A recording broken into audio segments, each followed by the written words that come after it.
एक बार की बात है, एक लड़का था। उसका नाम सबल था, जो नगर में रहता था। वह अपने जीवन से बहुत निराश था। उनकी निराशा का कारण यह था कि वह अब तक अपने जीवन में कुछ नहीं कर रहा था। उसके माता पिता उसे ताने मारते थे कि आपके सभी मित्र कुछ न कुछ कर रहे हैं, लेकिन आप अभी भी घर बैठे हैं। दोस्तों के बीच भी अक्सर उनका मजाक उड़ाया जाता था। वह कहीं जाता तो लोग उससे पूछते कि आप क्या कर रहे हैं। उसे यह बताने में भी शर्म आ रही थी, वह कुछ नहीं कर रहा था। धीरे धीरे उसने रिश्तेदारों से मिलना जुलना कम कर दिया और लोगों से मिलना भी बंद कर दिया। वह ज्यादातर समय घर पर ही रहता है। वह अकेला रोता है और भगवान को कोसता है और अपनी किस्मत को दोष देता है। अब उसे अपना जीवन बोझ लगने लगा था। कभी कभी वह सोचता कि कब वह कुछ करने के योग्य बनेगा, और फिर वह सोचता कि जिंदा रहने से अच्छा मर जाना है। एक दिन वह अपने नगर की एक गली से गुजर रहा था। तभी उसने देखा कि एक उपदेशक दुख और परेशानियों पर उपदेश दे रहा है। वह भी उसी भीड़ में सबसे पीछे बैठ गया और गुरु के प्रवचन सुनने लगा। उपदेशक कह रहा था, दुख एक शिक्षक की तरह है, जो हमें जीवन की सच्चाई दिखाता है और हमें जीने का सही तरीका सिखाता है। आप चाहें तो जिंदगी जीना भी सीख सकते हैं। गुरुजी उपदेश दे रहे थे कि तुम चाहो तो कुछ भी हासिल कर सकते हो, और अगर चाहो तो एक कोने में बैठकर रो सकते हो। इन सभी बातों को सबल ध्यान से सुन रहा था, लेकिन शिक्षक की यह बातें पसंद नहीं आई। उसने खड़े होकर कहा कि कुछ भी सिखाने से दुख दूर नहीं होता, इसमें केवल दर्द होता है। दुख की पीड़ा अनंत है। ऐसा लगता है कि इसके बाद कुछ होने वाला नहीं है। इससे कुछ भी फर्क नहीं पड़ता है। इसके सामने तो मौत भी छोटी लगती है। उपदेशक ने कहा, फिर तुम्हारा दुख क्या है? सबल ने उसके सामने अपनी सारी व्यथा सुनाई और पूछा, मेरे दुख का कोई उपाय है तुम्हारे पास? यह सुनकर शिक्षक मुस्कुराए और बोले, तुम उस दिन मेरे पास आओ जब आपके जीवन में वास्तविक दर्द हो। मैं आपकी समस्या का समाधान अवश्य करूंगा। यह कहकर गुरु वहां से चला गया। सबल ने सोचा, कहीं मेरा दुख नकली तो नहीं है? क्या मैं जिस दर्द से गुजर रहा हूं वह नकली है? मेरा दुख कोई नहीं समझ सकता। जब मां बाप नहीं समझते तो गुरु क्या समझेगा? उनके दुखों से व्यथित होकर सबल ने एक फैसला लिया कि अब वह कुछ करेगा। सबल ने एक छोटा व्यवसाय शुरू किया, पर उसे सफलता नहीं मिल रही थी। लेकिन उसके घर वाले पूछते हैं कि क्या वह कुछ कोशिश कर रहा है। वह अपने व्यवसाय में लगा रहा और धीरे धीरे उन्हें सफलता मिलने लगी। फिर उसने गति पकड़ी और केवल 3 साल के अंदर ही वह एक बड़ा बिजनेसमैन बन गया। अब सबल के आसपास ऐसे कई लोग थे जो उसकी परवाह करता था, जो उससे प्यार करता था। अब उनके परिवार के सदस्य भी उसकी तारीफ करते नहीं थक रहे थे। दिन ब दिन उसके मित्रों की संख्या बढ़ती जा रही थी। अब वह अपनी जिंदगी से बहुत खुश था। उनके कुछ दोस्तों ने उन्हें सलाह दी कि जब आप एक बड़ा बिजनेसमैन बनकर बहुत खुश हैं, तो सोचिए आपको कितनी खुशी होगी अगर आप इस शहर और इस राज्य के सबसे बड़े बिजनेसमैन बन जाते हैं। कितने लोग आपसे जुड़ना चाहेंगे, आपकी कितनी बड़ी ख्याति होगी, और स्वयं राजा भी आपसे दोस्ती करना चाहेंगे और जरूरत पड़ने पर ही आपसे पैसे उधार लेंगे।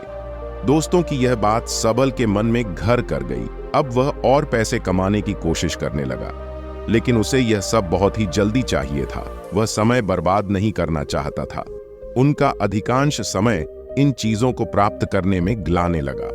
इसलिए वह ऐसे काम करने लगा जो सही नहीं था। उसने बड़ा उधार लेना शुरू कर दिया। उसके दोस्तों से पैसे की मात्रा और अधिक मुनाफा कमाने के लालच में वह अपने माल में मिलावट करने लगा। उसने अन्य व्यापारियों के खिलाफ भी साजिश रची और उन्हें डराया धमकाया। जैसा उसके दोस्त कहते थे वैसा ही करता था। वह इन तरीकों से ज्यादा पैसा कमा रहा था, पर अब उसके जीवन में पहले जैसा चैन न था। उनके मन की शांति गायब हो गई थी और वह रात को सो नहीं पाता था। वह हंगामे में रहता था। वह सब कुछ पाकर भी उन्हें किसी चीज में सुख नहीं मिल रहा था। एक दिन सबल अपनी गाड़ी में कहीं जा रहा था। तभी रास्ते में उन्हें उपदेशक का आश्रम दिखाई दिया। वह रुका और गुरु के पास जाकर बोला, संत, आपने मुझे मेरे पास आने के लिए कहा था। जब मेरे जीवन में सच्चा दुख आता है, अब मैं बहुत दुखी हूं कि मेरी नींद हराम हो गई है। मुझे कहीं भी शांति नहीं मिल रही है। इस प्रकार सबल ने अपनी सारी समस्याएं गुरु को बता दी। गुरु ने कहा, जब तुम पहली बार मुझसे मिलने आए थे तब भी तुम किसी दुख में थे। आपने उस दर्द से क्या सीखा? सबल ने कहा कि सिर्फ सोचने और चिंता करने से कुछ नहीं होता। आपकी दृष्टि को सच करने के लिए यह कार्रवाई करता है। और सिर्फ काम करने से कुछ नहीं होता, परिणाम भी मिलना चाहिए। जब आपको लगता है कि आपका लक्ष्य हासिल नहीं होने वाला, तब राह में चाहे कितनी भी मुश्किलें आ जाएं, मन कितना भी निराश क्यों न हो, कितना भी लगता हो कि अब कुछ नहीं होने वाला है, तभी विश्वास करें, मैं जो भी कर रहा हूं उसमें अवश्य सफल होऊंगा। लोग केवल सफल लोगों का सम्मान करते हैं। कोई कितना भी अच्छा क्यों न हो, वह हमेशा लोगों की नजरों में बोझ बने रहते हैं। यह सब सुनकर उपदेशक मुस्कुराया और बोला, जब आपके पास है तो यह वास्तविक दुख नहीं है। अपने जीवन में वास्तविक दुख आए तब मेरे पास आओ, मैं उसे ठीक कर दूंगा। सबल ने जाते समय साधु को सोने के सिक्कों से भरा घड़ा भेंट किया। घड़े को देखकर गुरु ने कहा कि यह मेरे किसी काम का नहीं है, उस पेड़ के नीचे गड्ढा खोदकर गाड़ दो। सबल ने घड़े को पेड़ के नीचे दबा दिया, जैसा कि गुरु ने बताया, और वहां से चला गया। कुछ दिनों से कारोबार ठीक चल रहा था, लेकिन व्यापार के गलत तरीके के कारण धीरे धीरे उसे व्यापार में घाटा होने लगा। उसकी सारी दौलत धीरे धीरे खत्म होने लगी। और एक दिन ऐसा भी आया जब उसके पास कुछ भी नहीं बचा और उस पर कर्ज का बोझ चढ़ गया था। परंतु वह निश्चिंत था, क्योंकि उसने अपना सारा कर्ज अपने दोस्तों से लिया था। उसने सोचा कि उसके दोस्त बुरे वक्त में उनके साथ खड़े रहेंगे, लेकिन ऐसा कुछ नहीं हुआ।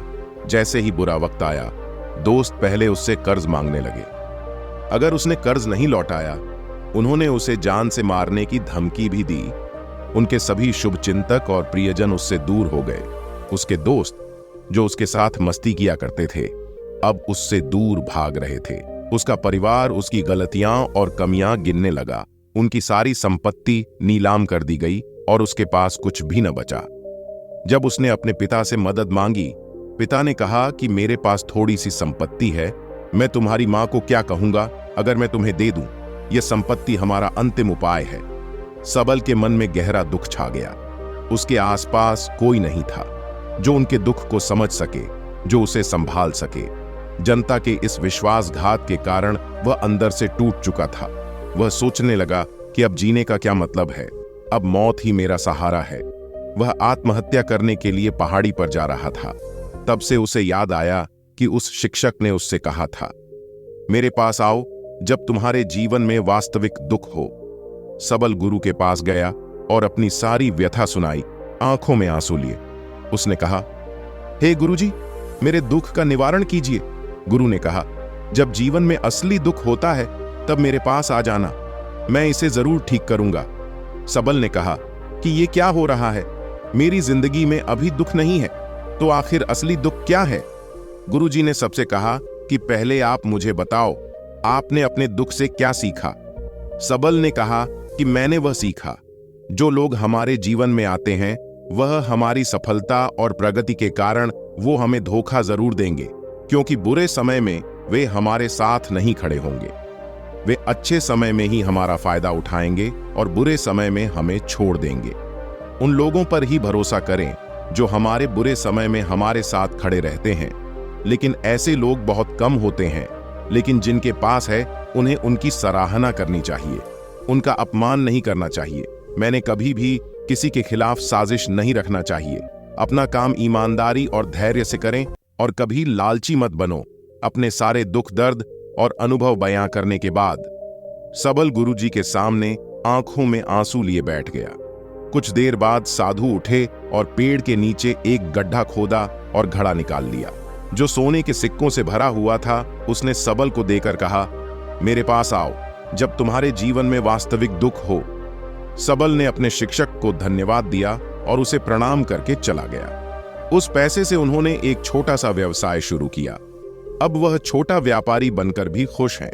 उन्होंने पूरी लगन और ईमानदारी से कारोबार किया। जल्द ही वह अपने शहर का एक बड़ा व्यापारी बन गया। उनका जीवन सुख सुविधाओं से भरा हुआ था। लेकिन कोई कितना भी अच्छा क्यों ना हो, लेकिन जीवन में दुख आता है तो सबल के जीवन में भी दुख आते थे। अपने माता पिता की मृत्यु के रूप में वे दोनों एक ही दिन मर गए।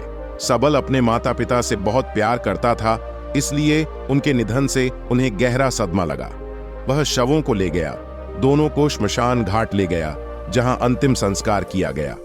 वहां उसने अपने माता पिता का शव जलता हुआ देखा तो उनका मन बेचैन हो उठा। उसके मन में कई सवाल उठने लगे।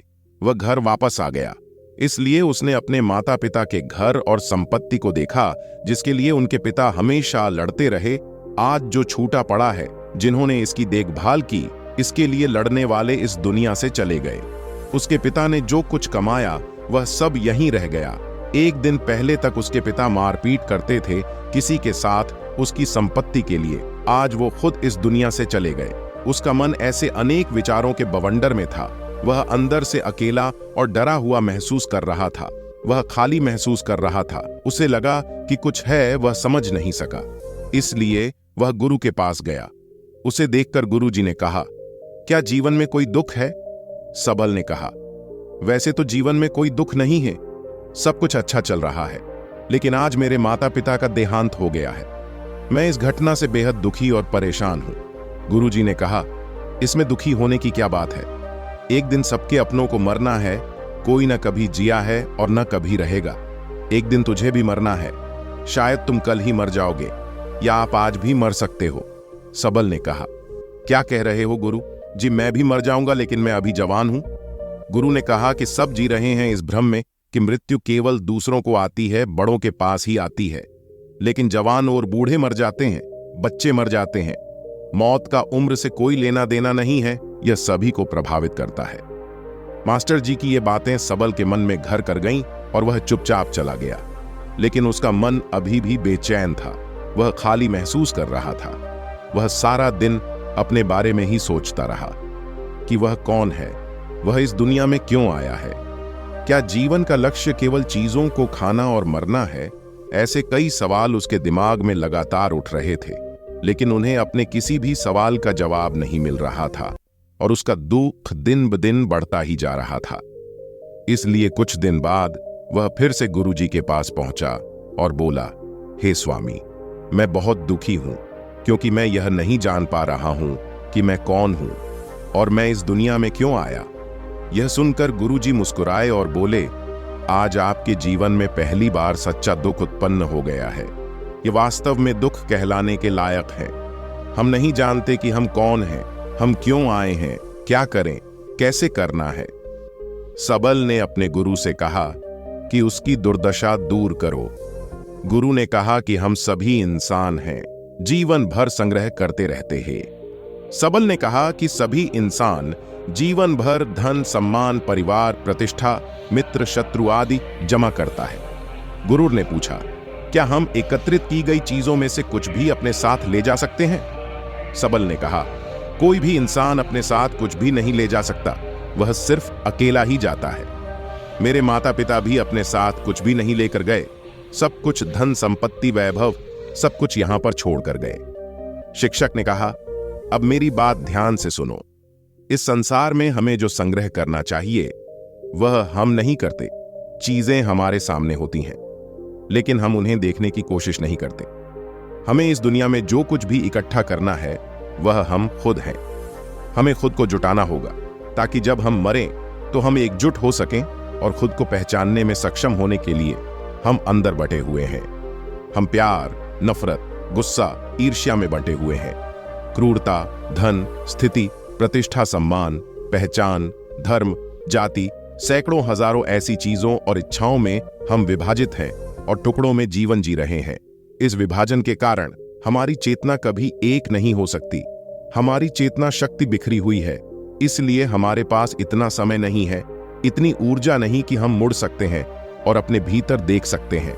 वास्तव में धन, सम्मान और सुविधाओं का अभाव, लोग इसे दुख समझते हैं और जीवन भर के लिए जो दुख कहकर रोते रहते हैं और समाधान खोजने का प्रयास करते रहते हैं, उन्हें अपना समाधान कभी नहीं मिलेगा, क्योंकि जिसे लोग दुख कहते हैं वह वास्तविक दुख नहीं है।